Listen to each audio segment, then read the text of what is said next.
नमस्कार पेंशनर्स मित्रों। कल के विश्राम के बाद आज आप लोगों के सामने उपस्थित हुआ हूँ। काफ़ी दिमागी कसरत हो गई थी, बहुत ज़्यादा थकावट महसूस कर रहे थे, लेकिन हमने अपनी तरफ से 100% कोशिश की कि उन सभी लोगों से बात करें जो कि इस मामले में बेहतर राय दे सकते हैं। लोअर कोर्ट से लेकर सुप्रीम कोर्ट के बीच और विभिन्न डिपार्टमेंट जहां हमारी पहुंच है, सभी से बात की। एक बात तो तय है कि अब सभी को नोशनल इंक्रीमेंट मिलेगा। अभी कुछ लोगों ने सवाल किया है कि वो पीएसयू या जो बीएसएनएल यानी कारपोरेशन, तो आपको बता दें, चाहे पीएसयू हो, बीएसएनएल यानी कारपोरेशन हो, सभी को नोशनल इंक्रीमेंट का लाभ मिलेगा जो जून और दिसंबर में सेवानिवृत्त हुए हैं। और डिपार्टमेंट की तरफ से कोई दिक्कत की बात नहीं है। जिन लोगों ने कोर्ट केस नहीं भी किया है उनको भी मिलेगा। बात एरियर की है, तो वो चूंकि बहुत विस्तार में बातें हो चुकी हैं और अंततः जो हमने कहा था वही बातें क्लियर हुई हैं। कन्फ्यूजन हमें हो गया था, कारण हमने बताया था कि कहीं न कहीं जो हमारी कान में तकलीफ हुई थी, नर्व सिस्टम गड़बड़ होने की वजह से दिमाग भी हिल गया था। हमने तो ट्रिची फैक्ट्री का वो फैक्ट्री ऑर्डर भी आपके सामने प्रस्तुत किया था, जिसमें उन्होंने सभी को, यानी फैक्ट्री ऑर्डर होने का मतलब बस बिल बनना बाकी है, यानी उनका बिल तैयार हो गया होगा।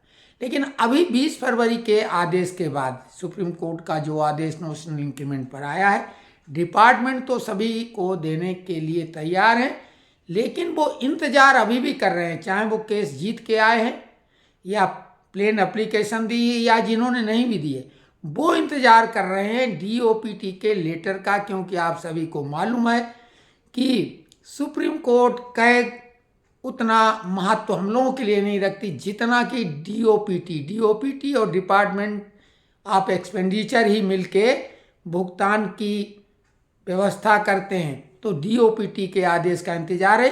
पिछला डीओपीटी का लेटर था, जो पुराना फैसला था उसके आधार पर तो लोगों का बिल बन ही गया था, और उसी को ध्यान में रख के सभी जो अधिकारी हैं नोशनल इंक्रीमेंट के, उनको वो अपनी तरफ से तैयारी कर चुके हैं। जहाँ तक आपको बता दें, सुप्रीम कोर्ट ने भी कहा था कि भाई मई 2023 से जो सेवानिवृत्त होंगे उनको एक इंक्रीमेंट दे के पेंशनी बेनिफिट दिया जाए। तो स्वाभाविक है वो बात जो कर्मचारियों के लिए लागू होती, जैसे डीए डीआर हम लोगों का है, डीए उनका, डीआर हमारा, तो वो फायदा तो हम लोगों को भी मिलता। तो जब वो एक इंक्रीमेंट सबके लिए इन जनरल दे दिया गया, तो इन जनरल वो पेंशनरों के लिए भी हो गया। अब जो बीच में टीका टिप्पणी और ये है, कुछ का कुछ मतलब निकलता और निकाला जाता, वो अब एक मत सब इसीलिए नहीं रहते हैं। ये मतलब लोअर कोर्ट से लेकर सुप्रीम कोर्ट के वकीलों तक में कुछ मामलों में राय भिन्न है, और हमने जैसा बताया कि एक वकील साहब की राय के आधार पर हम कंफ्यूज हो गए थे।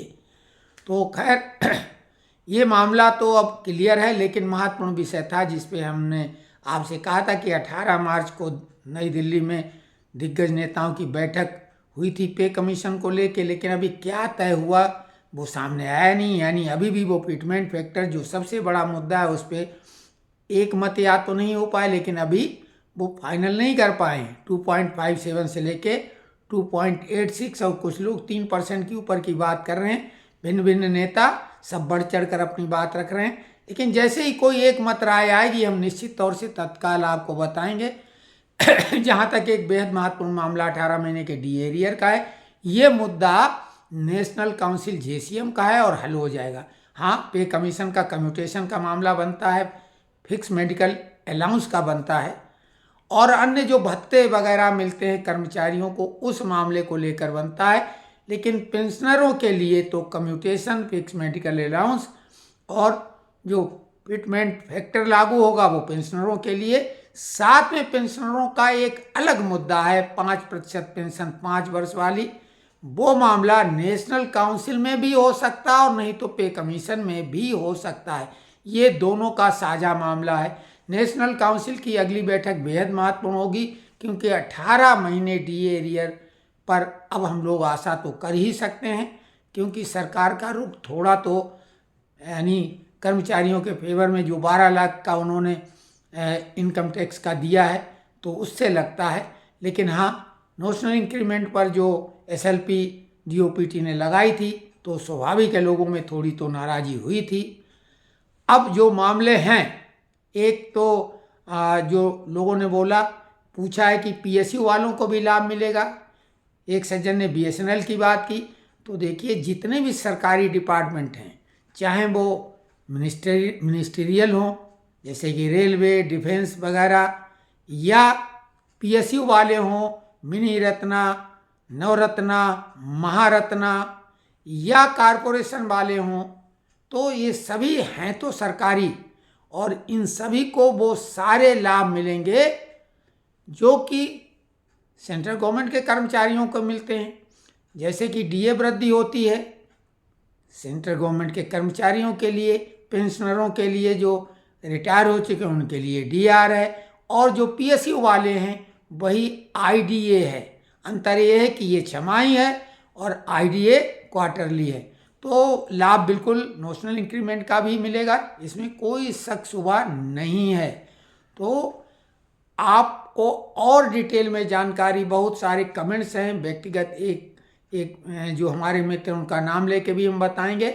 लेकिन इस बीच में जो दिमागी कसरत कर डाली वो काफ़ी मतलब थकावट वाली थी, इसलिए कल हमने ये सोचा था कि शाम तक एक वीडियो डालेंगे इसी विषय पर, लेकिन हम सोचा आप कल ही देखेंगे।